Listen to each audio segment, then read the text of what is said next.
తదుపరి మకర రాశి.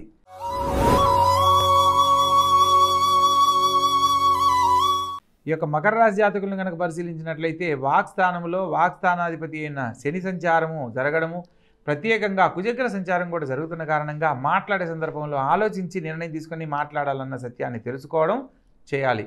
అదేవిధంగా తృతీయ స్థానంలో రాహువు మరియు బుధుడు మరియు శుక్రగ్ర సంచారం చేత తోడబుట్టిన వారితో సఖ్యతగా మెలగండి. వాక్స్థానంలో కుజుడు తృతీయ స్థానంలోకి మారుతున్న క్రమంలో తోడబుట్టిన వారితో విభేదాలు కలగకుండా 23వ తారీఖు తర్వాత నుంచి జాగ్రత్త పడండి. చతుర్థంలోకి మారుతున్న శుక్రగ్రహ సంచార ఫలితంగా కళారంగంలో రాణించాలనుకున్న వారికి నూతన అవకాశాలు లభిస్తాయి. విద్యార్థి దశలో ఉన్న వాళ్లకు ఉన్నతమైన మార్కులు సాధించే అవకాశం లభిస్తుంది.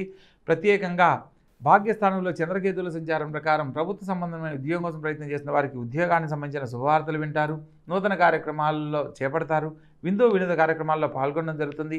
ఆర్థికపరమైన లాభాలు పొందడానికి ఈ వారం ఎంతో యోగ్యమైన కాలంగా చెప్పడం జరుగుతుంది. మొత్తం మీద ఈ రాశి వారికి వాక్స్థానంలో శని సంచారము కుజగ్రహ సంచారం జరుగుతున్న కారణంగా సుబ్రహ్మణ్యేశ్వర స్వామిని మరియు శని భగవంతుణ్ణి తప్పనిసరిగా ఆరాధించాలి.